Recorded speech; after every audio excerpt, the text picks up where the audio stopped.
The Lord be with you. Well, welcome back to our second week in the season of Lent 2021. Technically speaking, I guess this is the third, if you count that half week where Ash Wednesday fell, but this is our second full week in Lent, and therefore our second installment in this video devotional series moving through this season. And as we have said, kind of the focus for this season, at least as it pertains to these videos, is looking at the issues of freedom, desire, and attachments. We looked at Acts chapter 17 in that first week, talking about how in these days of sin, after we have been exiled from God's direct presence in the Garden of Eden, the apostle seems to communicate to the Gentile world that God wasn't just doing something with the Jews. God has been very near to all people of all nations at all times, and he wants us to reach out for him, to seek him, so that we might find him. So there is something about this process of sort of blindly reaching out in the dark for God, having to search for God. That is part of God's plan and part of God's relationship with us. So this week we want to look a little more specifically at this topic of freedom, and to see that God has always intended freedom to be a part of our relationship. It isn't a false freedom. There is true freedom. And while we are warped because of sin and because of our ancestry that we have delineated from, God seems to have set up this pattern from the beginning of what our relationship with him was going to be like, at least as far as he reveals it in his holy word. There is a definite pattern that is very relatable and seems very repeatable generation by generation. So this week we are going to focus on select portions of Genesis chapter 2 and chapter 3. The first portion that I want to read for us today is from chapter 2, verses 15 through 17. Yahweh God took the man and put him in the Garden of Eden to work it and take care of it. And Yahweh God commanded the man, "You are free to eat from any tree in the garden, but you must not eat from the tree of the knowledge of good and evil, for when you eat from it, you will certainly die." So we have this very interesting introduction.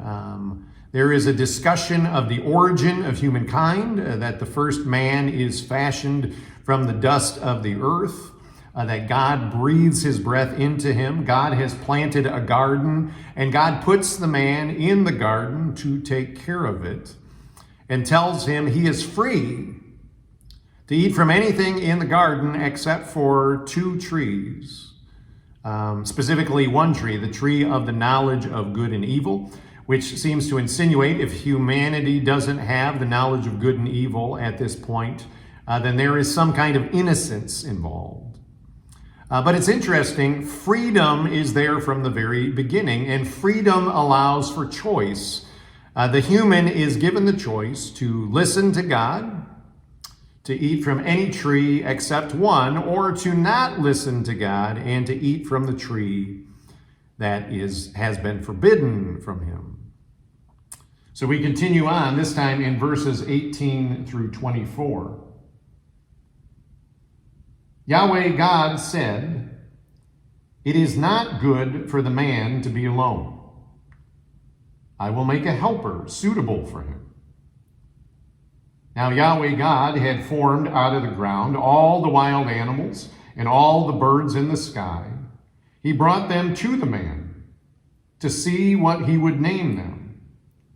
And whatever the man called each living creature, that was its name. So the man gave names to all the livestock, the birds in the sky, and all the wild animals. But for Adam, no suitable helper was found. So Yahweh God caused the man to fall into a deep sleep. And while he was sleeping, he took one of the man's ribs, or a portion of his side, and then closed up the place with flesh. Then Yahweh God made a woman from the rib, or the portion of the side that he had taken out of the man, and he brought her to the man. The man said, "This is now bone of my bones and flesh of my flesh. She shall be called woman, for she was taken out of man. That is why a man leaves his father and mother and is united to his wife, and they become one flesh." So we see this time that for God, as the Creator, there is an element of desire here. He recognizes that it is not good for this first human being to be by himself in the garden, that he needs some kind of equal companion. And then you have this interesting commission given to the man to name the animals, that all of the different animals, who, by the way, were fashioned the same way the man was, out of the dust of the earth. All of those who could be, at least in an origin's sake, equal to the human being and therefore suitable for companionship. There is this discovery that there is lack. There is not one who is a suitable helper for the man. The question is whether it's God who comes to that determination, or whether God allows the man to come to that determination, because at the beginning of that passage it says God already knew, God already had determined that it was not good for the man to be alone. So it seems like he allows the man to sense that there is a lack, there is a desire for something else, and he doesn't have access to it. So God then fashions for him a woman, an equal partner from the equal part of the man, the side, and fashions her from the man so that he can say, this isn't just another creature who was fashioned out of the ground. This is bone of my bones. This is flesh of my flesh. And this is how families will be perpetuated for the rest of time. So it appears that there is both desire and freedom. Freedom for the man to sort of come to terms with what he is lacking. A desire for something more than what he currently has. And God is the one who, after the man notices his lack, God is the one who brings about fulfillment for him. So that seems to be the early pattern that is set. It isn't that human beings won't notice that they're lacking in things, but as they lack and as they trust God, they will go to God, wait upon God for fulfillment in that. So let's take the story a step further. This is chapter 3 now, the first 7 verses. Now the serpent was more crafty than any of the wild animals Yahweh God had made. He said to the woman, "Did God really say, 'You must not eat from any tree in the garden'?" The woman said to the serpent, "We may eat fruit from the trees in the garden, but God did say, 'You must not eat fruit from the tree that is in the middle of the garden, and you must not touch it, or you will die.'" "You will not certainly die," the serpent said to the woman. For God knows that when you eat from it, your eyes will be opened, and you will be like God, knowing good and evil." When the woman saw that the fruit of the tree was good for food, and pleasing to the eye, and also desirable for gaining wisdom, she took some and ate it. She also gave some to her husband who was with her, and he ate it. Then the eyes of both of them were opened, and they realized they were naked. So they sewed fig leaves together and made coverings for themselves. This time around, we see that one of the creatures who is fashioned just like the man, who is not a suitable helper for the man, the serpent comes to the woman, the one who is an equal to the man, the one who is supposed to be a helper for the man. And he, being more crafty than any other creature in the field, calls into question the words that God had previously spoken and given the instruction to the human beings. So apparently, temptation is allowed within freedom.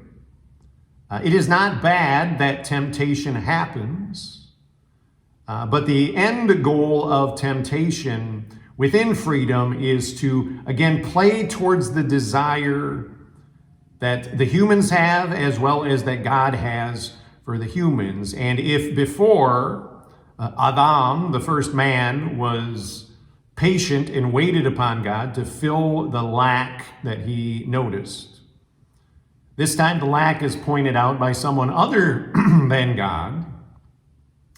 And the woman and the man do not wait on God to fulfill it for them. Instead, they plow ahead under the deception of the serpent and therefore reap the consequences of their actions, which are immediate. They realize that they are naked. Verses 8 through 10 in chapter 3. Then the man and his wife heard the sound of Yahweh God as he was walking in the garden in the cool of the day. And they hid from Yahweh God among the trees of the garden. But Yahweh God called to the man, "Where are you?" It seems that God may have had a regular routine, a regular pattern, where he would visit the garden in the cool of the day. Not sure what that means. Maybe that this was after the heat of the day, after kind of the working time as things were settling down. Maybe God had regular visits where he would discuss things that had happened during the day, see what the man and the woman had done and how they had sort of fulfilled the stewardship that had been given to them. Maybe that was the time of fellowship. But instead of having direct face-to-face communion with God, now the man and the woman are hiding from God's presence.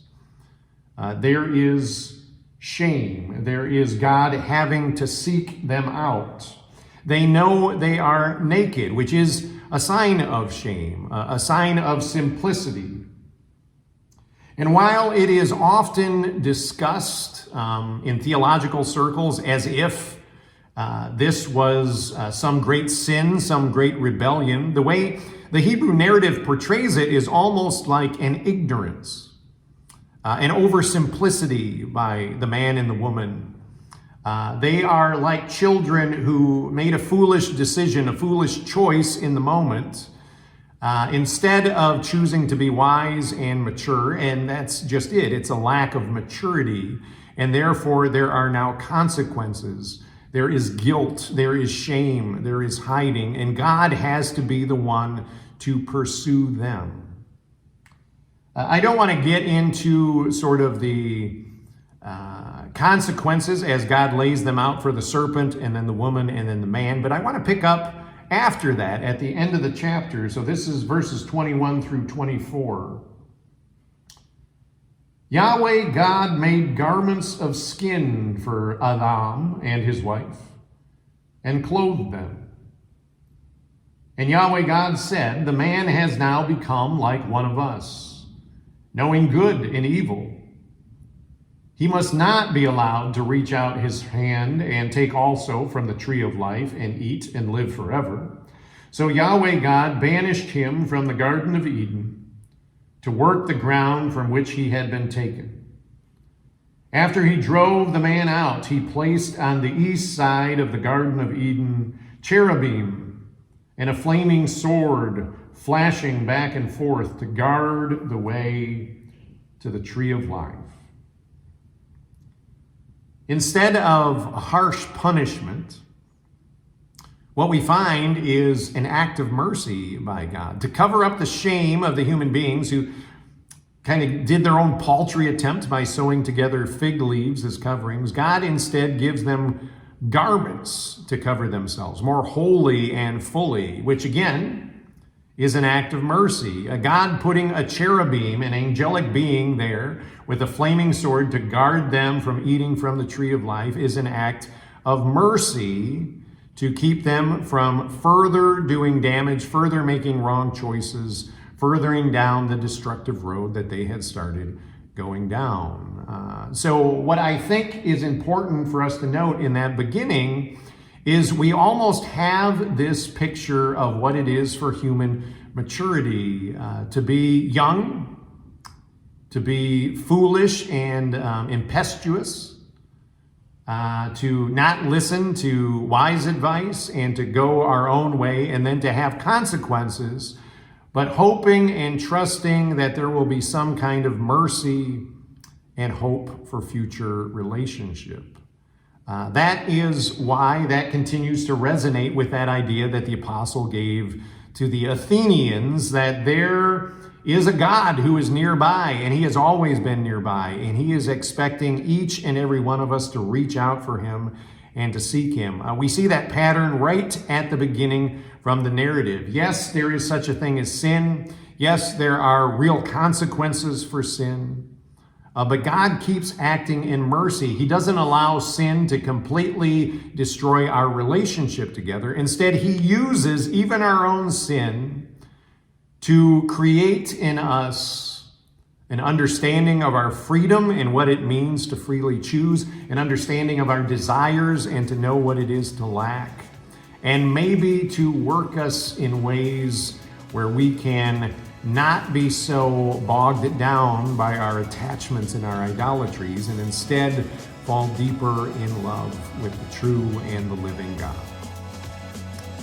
More discussions about that in the week to come. But in these ongoing days of Lent and these ongoing days of wilderness, may the peace of God be with you. Amen.